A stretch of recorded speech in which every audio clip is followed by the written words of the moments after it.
Today on Monday's Talk, we're answering the question, how do I deal with difficult people?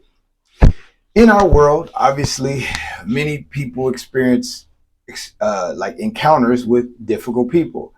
Difficult people usually are difficult because of just who they are, how they think, and even in a lot of cases, they have insecurities within themselves, or fears or doubts within themselves about themselves. And so it's much easier to just take it out on somebody else than to actually face their self and deal with the problem, which is in a lot of cases generally them.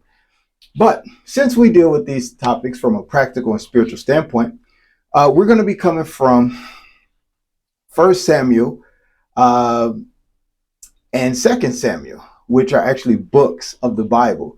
Now, I'm not going to read these books because there's this person named David in the Bible who actually experienced encounters and attacks from a person who was difficult. And in these two books, they actually cover the life of David. And so obviously we're not going to go through all of that. But we will, I'll give you a reference, which will be First Samuel chapter 19. And this is just one of those encounters that he has with this difficult person who is named Saul. So David was called to be a king, and he went through this whole process of development. And I'm really condensing this because First Samuel has 31 books or 31 chapters by itself, which has 810 verses. Second Samuel has 24 chapters, which has 695 verses. So, yeah, there's no way we're going to read all of that today. But the thing is that in these two books, First and Second Samuel, they cover David's ascension to the throne, which was a process.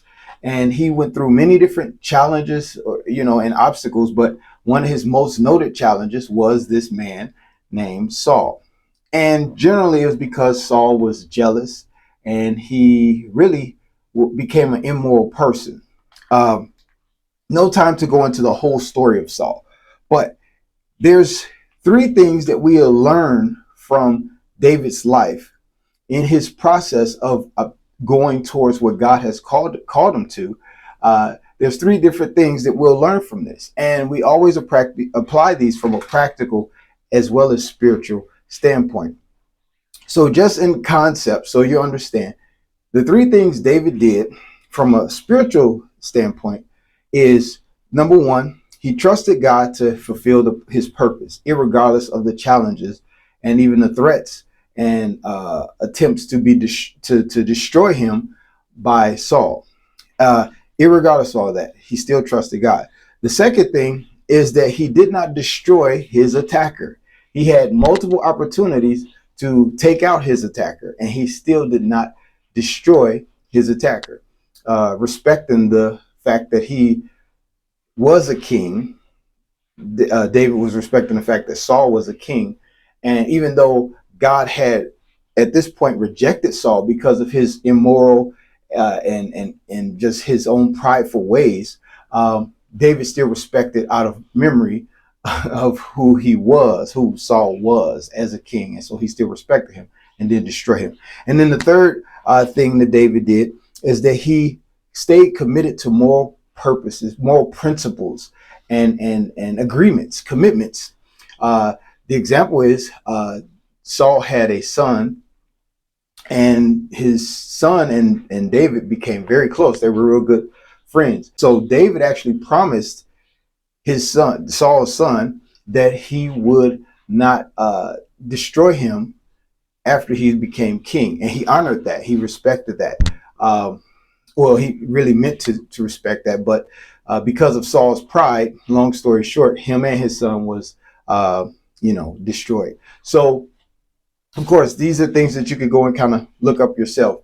But from that, we learn that we must, even with people who talk about us, who talk behind our backs and say good things to our faces, or people who do,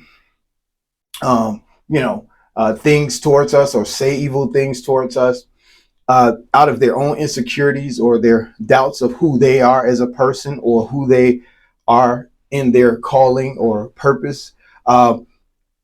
We must still trust that we will be able to fulfill the purpose that is within us if we relax and stay calm, stay focused on that purpose, and don't be thrown off course because somebody's presenting that challenge. The second thing is that we should not destroy our enemies, right? We don't want to, they may feel like an enemy, but we don't want to treat them with that, because here's the reality. At some point, just like Saul, they're going to hurt themselves.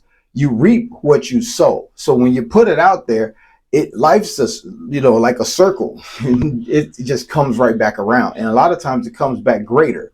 And that's both good and bad things. They come back greater than what it is you put out. It's like planting a seed, and the seed grows and it becomes bigger than what it was when it went in the ground and it was being watered and nurtured and all that stuff. And then at some point it became whatever it was designed to become according to, the type of seed it was.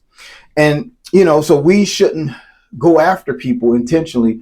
And it's hard sometimes, but we should not go after people to destroy them verbally, mentally, physically, emotionally, even though they've done wrong to us. Now, I know that sounds like a Bible type relationship with God type thing, right? Yeah, don't return evil for evil. But the reality is, when you let all that bitterness and anger build up in yourself, it hurts you anyway. So it's just better to just stay focused on the cause and the purpose, and to distance as best as possible from those situations, but to not allow it to become who we are. Don't allow their anger and hatred to become who we are towards them. And then the third and final thing is that we should stay committed to moral principles. Stay committed to it. Don't just, don't get violent, and as a martial artist, that is a natural knack, right? Physical confrontation is something that I physically train for. And any other martial artist who trains like that, train for physical encounters. But it's all in defense, and it's really a last resort. So you're really not trying to just go out because you can and attack people who do you wrong, say wrong, or even appear threatening to you as an initial thing. You want to actually de-escalate it and actually calm the situation down as best as possible. And it's the same thing with people. We want to de-escalate it. We want to try to calm it down. But some people have just a mind that they're just going to, like Saul, have a mind that they're just going to attack us no matter what. So we have to just let them be, respect them, stay focused on our purpose, and create that space as best as possible. But we should not, as an initial thing, yes, defend yourself if you're attacked verbally or, physically, of course, speak up for yourself. But we should not look for an opportunity to just attack somebody, to get back at them. Stay committed to moral principles. Stay committed to, the promise of moral principles that you may have made towards yourself. You commit to yourself that you won't do this, or your family. You may have, committed to family or whoever that I'm not going to act that way anymore. I'm not going to do that. I promise I won't, you already know. So, but these are the three things that we can utilize to help us to deal with difficult people. And we, like David, will ascend to the purpose and the destiny that we were called to from before we was born on this earth. And our enemies will reap the benefits of the seeds that they have sown, but we should not rejoice in that, because believe it or not, even the Bible says God does not rejoice in the destruction of evil people, right? Because he has this great love for everybody. All right. So this was your Monday's talk. If there's anything you want to see addressed from a practical and spiritual standpoint, let me know, and we'll do what we do to address it. Till next time.